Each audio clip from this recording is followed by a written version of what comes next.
Kryeministri në detyrë i Republikës së Kosovës Albin Kurti ka bërë një postim të veçantë për Shqipërinë, duke përmendur suksesin e saj në këto kualifikime përbotëror. Ndër të tjerash, Kurti ka shkruar edhe për fitoren e madhe të kuqezinjve në Leskovec ndaj Serbisë. Ai shprehu dëshirën e tij që Kosova të takohet me Shqipërinë në turneun final të kampionatit botëror që mbahet në SBA, Kanada dhe Meksik vitin e ardhshëm. Shqipëria, sikurse Kosova, e përmbyll fushatën e dyta, duke kaluar tutje në fazën tjetër. Nuk do të harrojmë asnjëherë fitoren ndaj Serbisë në Leskovec. Përkundër kalimit të pjesëmarrjes së tifozëve kuqezi dhe të flamurit kombëtar e në mbrojtjet e tifozëve serb kundër Kosovës, pikërisht nga qyteza që ne e njohim më së shumti për burgun famkeq atje.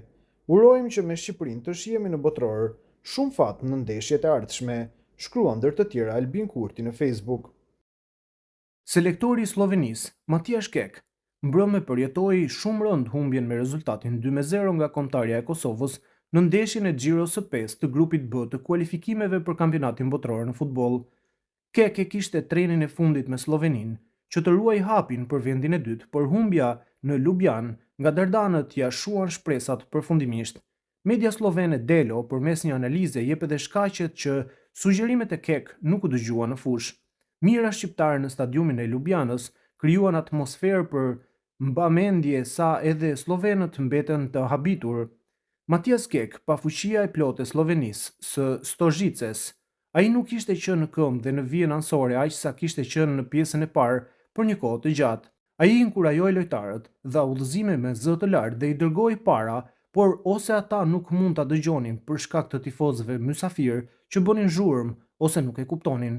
Duket se Slovenia kishte fituar me kujdes, me taktik, le ta mbajmë rezultatin 0-0, do të shënojmë një gol, por mysafirët e hapën mbrëmje në mënyrë spektakolare dhe taktika e slovenëve ishte padobishme. Përgjigjja në pjesën e dytë ishte plotësisht katastrofike për Kek, fillimisht një karton i kuq, pastaj një autogol dhe historia mbaroi. Kjo ishte ndeshja më e keqe e Kek, tmerrsisht më e dhimbshme se humbja në Basel dhe e katërta radhazi pa gol të shënuar, shkruan mes të tjerash media slovene.